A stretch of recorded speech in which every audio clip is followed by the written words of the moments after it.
কল্যাণী বিশ্ববিদ্যালয়ের অন্তর্গত সমস্ত কলেজগুলিতে যে সমস্ত ছাত্রছাত্রী ফোর্থ সেমিস্টার সহ অন্যান্য সেমিস্টারে জিওগ্রাফি মেজর নিয়ে পড়াশোনা করছো বা মাইনর নিয়ে পড়াশোনা করছো, তোমাদের জন্য আজকের গুরুত্বপূর্ণ আলোচনাটি। তোমরা যারা ফোর্থ সেমিস্টারে জিওগ্রাফি মেজর নিয়ে পড়াশোনা করছো, তোমাদের কয়েকদিন পরেই এক্সাম সম্পূর্ণ হয়ে যাবে। সেই চাপ তো তোমাদের রয়েছেই। তারপর তোমাদের একটা জিজ্ঞাসা বা টেনশন ছিল যে আমরা ফিফথ সেমিস্টারে কি পড়ব। তো তোমাদের ইউনিভার্সিটি থেকে আজকে ফিফথ সেমিস্টারের সিলেবাসটা দিয়ে দিল। তো ফিফথ সেমিস্টারের সিলেবাসে তোমরা কি পড়বে না পড়বে আজকে সমস্তটা আলোচনা করব। তোমাদের মেজর মাইনরের প্যাটার্ন কেমন হবে ইত্যাদি ইত্যাদি বিষয় নিয়ে আলোচনা হবে। তো তোমরা ভিডিওটি প্রথম থেকে শেষ পর্যন্ত দেখো, কারণ তোমাদের সিলেবাসের প্রচুর পরিবর্তন হয়েছে। তো তোমাদের ফিফথ এবং সিক্স সেমিস্টারের সিলেবাসটা পাবলিশ করেছে। তো সিক্স সেমিস্টারেরটা অতটা এখন ইম্পর্টেন্ট নয়, তাই আমি আলোচনা করছি না। আজকে ফিফথ সেমিস্টারটাই আমি আলোচনা করব।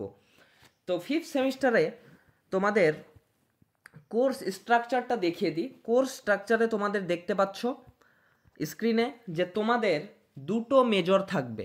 দুটো মেজরের মধ্যে প্রথমে থাকবে মেজর সিক্স, সেখানে থাকবে থিওরিটিক্যাল পেপার, মানে থিওরি থাকবে। থিওরিতে কি থাকবে? হাইড্রোলজি অ্যান্ড ওশিয়ানোগ্রাফি, এই দুটো তোমাদের থিওরি পেপারে থাকবে।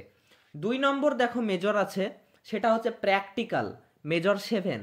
যেমন তোমরা এই বছর মেজর 4 পড়ছো, তোমরা ক্লাইমেটোলজি, সয়েল এবং বায়োজিওগ্রাফি এবং প্র্যাকটিক্যাল পড়ছো, তেমনই তোমাদের মেজর 6 এবং মেজর 7-এ ফিফথ সেমিস্টারে থিওরি এবং প্র্যাকটিক্যাল থাকবে।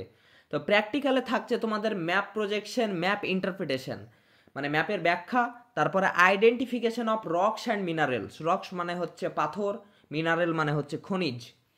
তো এইটা তোমাদের থাকবে। এবং তোমাদের মাইনরে থাকবে, মানে এটা তোমাদের মাইনর না, যারা মেজর নিয়ে পড়াশোনা করছো সবার তো আর জিওগ্রাফি মাইনর নেই। তো যারা জিওগ্রাফি মাইনর রয়েছে তাদের মাইনর জিওগ্রাফিতে থাকবে ইকোনমিক জিওগ্রাফি বা অর্থনৈতিক ভূগোল। এবার বিষয় হচ্ছে, এখানে একটা গুরুত্বপূর্ণ বিষয় তোমাদের খেয়াল রাখতে হবে। তোমরা প্রথম সেমিস্টার এবং সেকেন্ড সেমিস্টার এবং থার্ড সেমিস্টার এবং ফোর্থ সেমিস্টারে তোমরা দুটো মাইনর পড়েছো। দেখা যাচ্ছে কারোর মাইনর 1-এ ছিল ইকোনমিক্স এবং মাইনর 2-এ ছিল পলিটিক্যাল সায়েন্স। তো তোমরা ফার্স্ট সেমিস্টারে তাহলে ইকোনমিক্স পরীক্ষা দিবে এবং সেকেন্ড সেমিস্টারে পলিটিক্যাল সায়েন্স পরীক্ষা দিয়ে এসেছো, এবং থার্ড সেমিস্টারে পুনরায় তোমরা ইকোনমিক্স পরীক্ষা দিয়েছো, এবং ফোর্থ সেমিস্টারে তোমরা এই বছর পুনরায় পলিটিক্যাল সায়েন্স পরীক্ষা দিবে। অর্থাৎ তোমাদের দুটো মাইনর ছিল। তো দুটো মাইনর তোমরা 4 বছরে দুবার করে পড়েছো।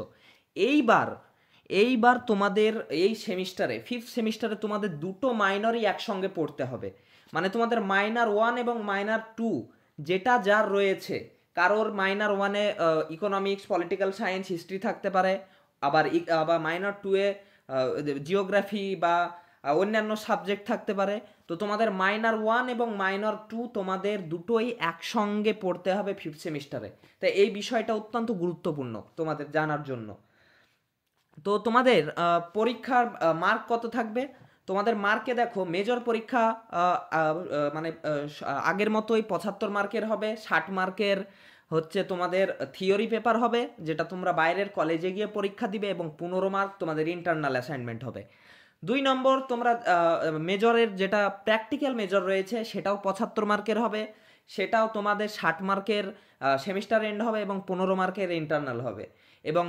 এবং মাইনর, দুটো মাইনর যেহেতু পড়তে হবে তোমাদের, তো দুটো মাইনরই 50-50 মার্কের রয়েছে, যেখানে 40 মার্কের থিওরি পেপার হবে যেটা বাইরের কলেজে হবে, এবং 10 মার্কের তোমাদের ইন্টারনাল হবে।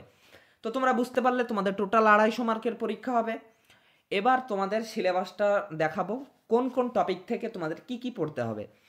তো প্রথমেই আমরা ঢুকছি, এবার সিক্স সেমিস্টারটা একবার দেখিয়ে দিই। সিক্স সেমিস্টারে তোমাদের একইভাবে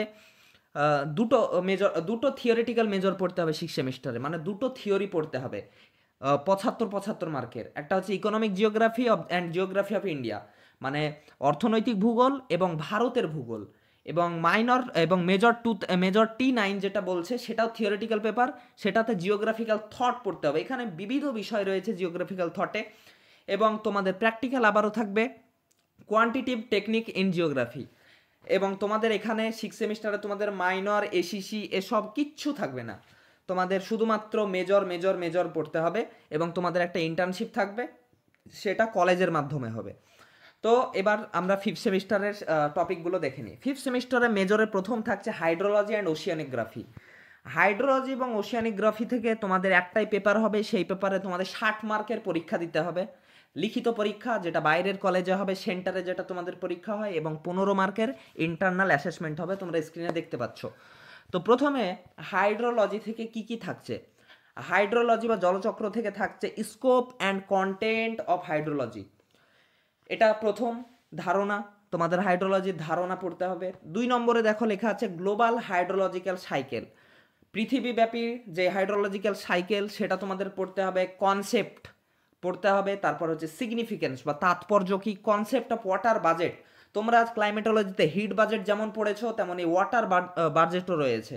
এই হিট বাজেট এবং ওয়াটার বাজেট অনেকটাই সাইক্লিক কন্ডিশনে চলে, তো এটা পড়তে হবে। 3 নম্বর দেখো হাইড্রোলজি থেকে থাকছে principal of ground water, ground water বা ভৌম জল থাকছে তোমাদের। ভৌম জল তোমরা ছোটোকালে 11-এ 12-এ পড়েছো, তো সেখানে ভৌম জল তোমরা পড়েছো, ভৌম জলের স্টোরেজ, মুভমেন্ট অ্যান্ড ডিসচার্জ, এই 3টে টপিক থাকবে। এবং থাকবে তোমাদের অ্যাকুইফার, এই বিষয়গুলো আশা করছি তোমরা বুঝতে পারছো, তোমাদের 11-12-এ ছিল aquifer, types and issue related to overutilization, তো তোমাদের এই অ্যাকুইফার থাকবে। এবার 4 নম্বরে থাকছে তোমাদের concept of basin hydrology and run of cycle. 5 নম্বরে থাকছে ইউনিট অফ হাইড্রোগ্রাফ এবং rating curve and their application, তো হাইড্রোগ্রাফের রেটিং এবং অ্যাপ্লিকেশন থাকছে। 6 তোমাদের লাস্ট হাইড্রোলজি থেকে ইউনিটটা হচ্ছে concept and integrated water resource management এবং মেথড অফ ওয়াটার কনজারভেশন, মানে জল কিভাবে বাঁচানো যায়, রেন ওয়াটার হারভেস্টিং কিভাবে, রেন ওয়াটার মানে বৃষ্টির জল কিভাবে হারভেস্ট করা হয়, কিভাবে সেটা ম্যানেজ করা হয়, ওয়াটার শেডগুলি ম্যানেজ করা হয় ইত্যাদি তোমাদের হাইড্রোলজি থেকে থাকছে। এবার হচ্ছে ওশিয়ানোগ্রাফি। ওশিয়ানোগ্রাফি থেকে তোমাদের দেখতে পাচ্ছ তোমাদের 6টি করে টপিক থাকছে, 6টি বা 6টি করে চ্যাপ্টার থাকছে। তো এই 6টি করে চ্যাপ্টার ভেবো না যে খুব অল্প জিনিস, তোমরা যখন বই পড়বে, সিলেবাসটাকে দেখবে, তখন এটা প্রচুর বড় একটা সিলেবাস হাইড্রোলজি এবং ওশিয়ানোগ্রাফি থেকে, প্রচুর প্রচুর বড় সিলেবাস। তাই তোমাদের একবারে তোমরা যখন 4th সেমিস্টারের পরীক্ষা দিয়ে কমপ্লিট করবে, তারপরেই তোমরা আর কোনো চিন্তাভাবনা না নিয়ে হাইড্রোলজি এবং ওশিয়ানোগ্রাফি সহ প্র্যাকটিক্যাল ইত্যাদি পড়তে লাগবে, কারণ প্রচুর বড় সিলেবাস রয়েছে, প্র্যাকটিক্যালের বিরাট সিলেবাস রয়েছে। তো সেটাতে আসছি। তো ওশিয়ানোগ্রাফি থেকেও তোমাদের 6টি চ্যাপ্টার থাকছে, সেই 6টি চ্যাপ্টার কি কি? প্রথম হচ্ছে রিলিফ অফ ওশিয়ান, মানে গভীরতা, তো বটম রিলিফ অফ অ্যাটলান্টিক থাকছে, অ্যাটলান্টিক মহাসাগর, তারপর থাকছে প্যাসিফিক মহাসাগর বা প্রশান্ত মহাসাগর, এবং থাকছে ইন্ডিয়ান ওশিয়ান বা ভারত মহাসাগর। 2 নম্বর দেখো আছে কম্পোজিশন অফ ওশিয়ান ওয়াটার, মানে ওশিয়ান ওয়াটার বা যে সমুদ্রের জল বা মহাসাগরের জল, সেই মহাসাগরের জল কি কি দিয়ে তৈরি বা কম্পোজিশনটা কি সেটা পড়তে হবে। এখান থেকে তোমাদের পড়তে হবে টেম্পারেচার, মানে তাপমাত্রা, মানে পানি সমুদ্রের বা মহাসাগরের জলের তাপমাত্রা, ডেনসিটি বা ঘনত্ব, স্যালিনিটি বা ক্ষারকতা, তারপর হচ্ছে টিএস ডায়াগ্রাম, এইটুকু তোমাদের পড়তে হবে। 3 নম্বর দেখো ওশিয়ান ওয়াটার মুভমেন্ট, মানে মহাসাগরের জলের মুভমেন্ট কিভাবে হয়, warm and cold current of Atlantic, মানে অ্যাটলান্টিক মহাসাগরের যে ওয়ার্ম অ্যান্ড কোল্ড, মানে উষ্ণ এবং শীতল স্রোত কারেন্টগুলি রয়েছে, সেগুলো তোমাদের পড়তে হবে। প্যাসিফিক অ্যান্ড ইন্ডিয়ান এশিয়ানের ওয়েভস এবং টাইডসগুলো পড়তে হবে, মানে স্রোত, টাইডস ইত্যাদি ইত্যাদিগুলো পড়তে হবে তোমাদের। 4 নম্বরে লেখা আছে কোরাল রিফস, কোরাল রিফসের থিওরি এবং থিওরিজ অফ অরিজিন মানে কোরাল রিফস কিভাবে গঠিত হয় সেগুলোর থিওরি কিছু রয়েছে, থিওরি পড়তে হবে। ফেভারেবল কন্ডিশন মানে হচ্ছে কোন পরিস্থিতিতে এটি খুব ভালো হয়, বা এবং টাইপস রয়েছে, টাইপস মানে হচ্ছে প্রকারভেদ, এবং কোরাল ব্লিচিং একটা টপিক রয়েছে, সেটা তোমাদের পড়তে হবে। 5 নম্বরে আছে ওশিয়ান ওয়াটার ডিপোজিট, মানে ওশিয়ান ওয়াটার ডিপোজিটের ফলে যেগুলো হয় সেগুলো তোমাদের পড়তে হবে। ম্যারাইন রিসোর্সের মধ্যে বা সমুদ্রের জলের মধ্যে বা মহাসাগরের জলের মধ্যে যে রিসোর্স বা যে সম্পদগুলি পাওয়া যায়, সেই সম্পদগুলির ক্লাসিফিকেশন, তারপরে হচ্ছে যেমন ম্যারাইন রিসোর্সের মধ্যে কি পড়ছে, মাছ পড়ছে, বিভিন্ন খনিজ পড়ছে, বিভিন্ন সামুদ্রিক তেল টেল ইত্যাদি ইত্যাদি পড়ছে, তো এগুলো ক্লাসিফিকেশন করতে হবে, সিগনিফিকেন্স পড়তে হবে, সাস্টেনেবল ইউজ বা ব্যবহার পড়তে হবে। তো এটাই হচ্ছে তোমাদের ওশেনোগ্রাফি এবং হাইড্রোলজি থেকে তোমাদের পড়ার বিষয়। এবার আসছি তোমাদের প্র্যাকটিক্যালের তোমাদের বিরাট সিলেবাস রয়েছে। তো প্র্যাকটিক্যালের সিলেবাসের মধ্যে কী কী রয়েছে, প্র্যাকটিক্যালের প্রথমে সিলেবাসটা দেখিয়ে দিই। সিলেবাসে তোমাদের কি কি হবে, তোমাদের 50 মার্কের কলেজে বসে এক্সাম হবে, যেখানে তোমাদের থিওরি প্র্যাকটিক্যাল দুটোই একসঙ্গে লিখতে হবে। মানে এটা হচ্ছে প্র্যাকটিক্যালের থিওরি সেটা, এবং তার সঙ্গে প্র্যাকটিক্যালের কাজকর্ম যেগুলো থাকে সেগুলো তোমাদের করতে হবে। এই 50 মার্কের সেটা হবে, এবং সেই দিনই তোমাদের 10 মার্কের একটা স্টার চিহ্ন দিয়ে দেওয়া আছে যে 50 + 10 60। তো এই 10 মার্কটা হচ্ছে ল্যাবরেটরি নোটবুক এবং ভাইবা, সেম এই বছরের মতো তোমাদের নোটবুক একটা তৈরি করতে হবে এবং ভাইভা দিতে হবে। মানে তোমাদের স্যার ম্যাম তোমাদেরকে ভাইভা জিজ্ঞেস করবেন, তো সেটার তোমাদের উত্তর দিতে হবে, এবং তার সঙ্গে 15 মার্কের তোমাদের ইন্টারনাল এক্সাম হবে। তো এটাই হচ্ছে তোমাদের প্র্যাকটিক্যাল। তো প্র্যাকটিক্যালের মধ্যে কি কি প্র্যাকটিক্যালের টপিক রয়েছে, ম্যাপ ইন্টারপ্রিটেশন বা ম্যাপের ব্যাখ্যা and identification of rocks and minerals. তো এখান থেকে তোমাদের প্রথমে পড়তে হবে, তোমাদের টোটাল আটটি চ্যাপ্টার রয়েছে। এই চ্যাপ্টারগুলির মধ্যে রয়েছে প্রথমে ম্যাপ প্রজেকশনের মধ্যে রয়েছে ক্লাসিফিকেশন, ম্যাপের ক্লাসিফিকেশন পড়তে হবে, প্রপার্টিজ অ্যান্ড ইউজেস মানে ব্যবহার এবং প্রপার্টিজ মানে হচ্ছে যে উপাদান সেগুলি পড়তে হবে, concept and significance of UTM projection মানে ইউটিএম প্রজেকশনের কনসেপ্ট ধারণা পড়তে হবে, এবং সিগনিফিক্যান্স বা তাৎপর্য পড়তে হবে।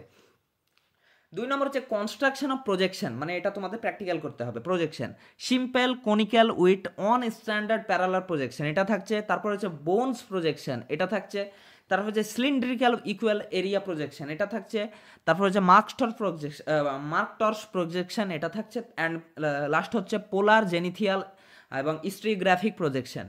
তো এটা থাকছে 3 নম্বরে তোমাদের থাকছে কনস্ট্রাকশন অ্যান্ড ইন্টারপ্রিটেশন মানে তৈরিও করতে হবে ব্যাখ্যাও করতে হবে অফ রিলিফ প্রোফাইলস তার মধ্যে রয়েছে সুপার ইম্পোজড, তারপর রয়েছে project and composite on topographical map. তো ট্রপোগ্রাফিক্যাল ম্যাপে তোমাদের আরএফটাও দিয়ে দেওয়া হয়েছে, SY আরএফ হচ্ছে 1:50,000। তো এটা তোমাদের পড়তে হবে। 4 নম্বর হচ্ছে প্রিপারেশন অ্যান্ড ইন্টারপ্রিটেশন মানে তৈরিও করতে হবে ব্যাখ্যাও করতে হবে of relative relief map and average slope map.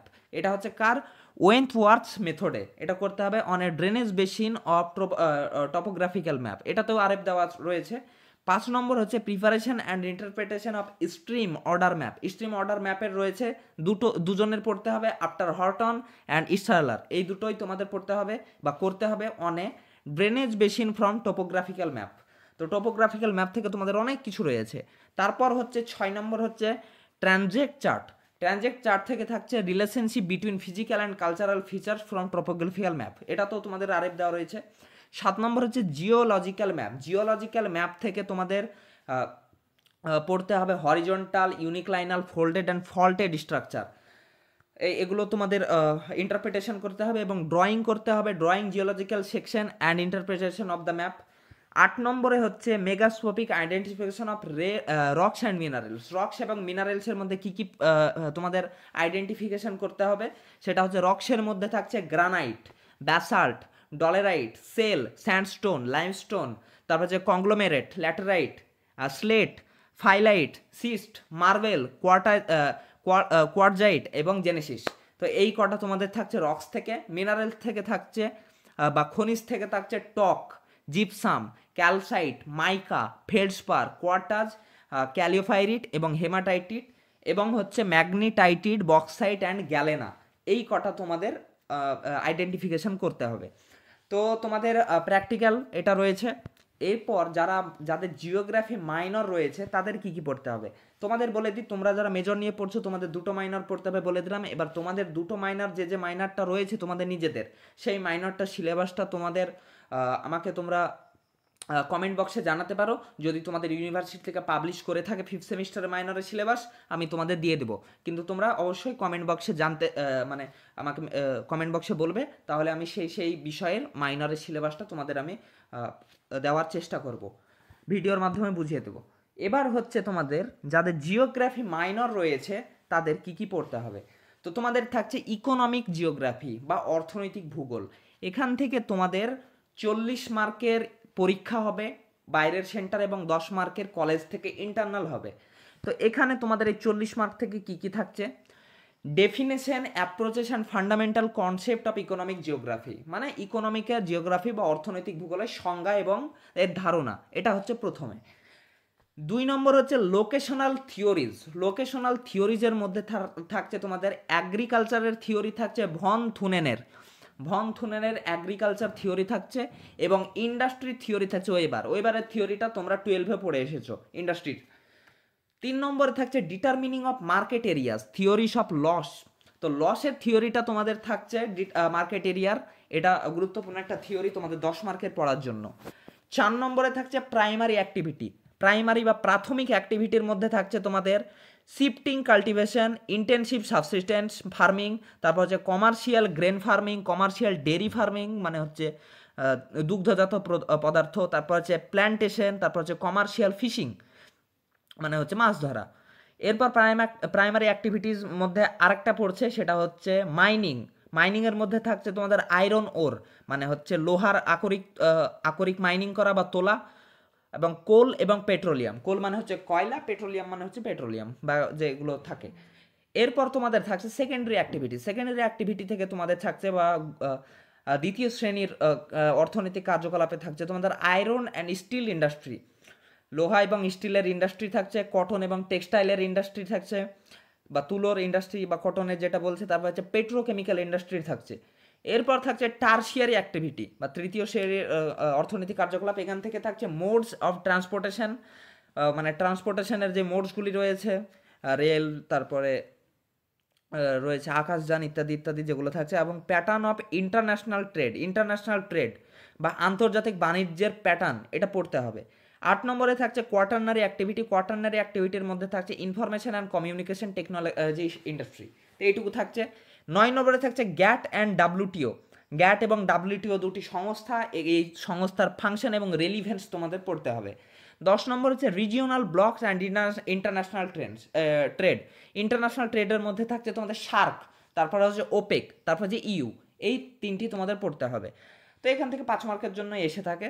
তো তোমাদের বলবো যে তোমাদের যদি তোমাদের এর পরবর্তীতে কিছুদিন পরেই বা হতে পারে তোমাদের পরীক্ষার পরপরই তোমাদের কোন কোন বইগুলো কিনতে হবে সেগুলো সম্বন্ধে আমি বলে দেবো। তো চ্যানেলটিকে সাবস্ক্রাইব করে তোমরা অবশ্যই পাশে থাকবে, এবং তোমাদের যে কোনো প্রশ্ন থাকলে কমেন্ট বক্সে জিজ্ঞেস করো, এবং তোমাদের কি কি মাইনর সাবজেক্ট রয়েছে সেটা যদি সিলেবাস জানতে চাও আমাকে কমেন্ট বক্সে জানাবে, আমি সিলেবাস দিয়ে দেবো। তো আজকের মতো এই পর্যন্তই, ভালো থেকো সবাই, ভালো করে পড়াশোনা করো, আশা করছি তোমাদের 4th সেমিস্টারের পরীক্ষা ভালো হবে। 4th সেমিস্টারের সাজেশন যদি কেউ দেখে না থাকো তাহলে দেখে এসো, তোমাদের সাজেশন দিয়ে রেখেছি, এবং তোমাদের যদি কোনো অসুবিধা হয় তাহলে আমাকে অবশ্যই কমেন্ট বক্সে জানাবে। তো আজকের মতো এই পর্যন্তই।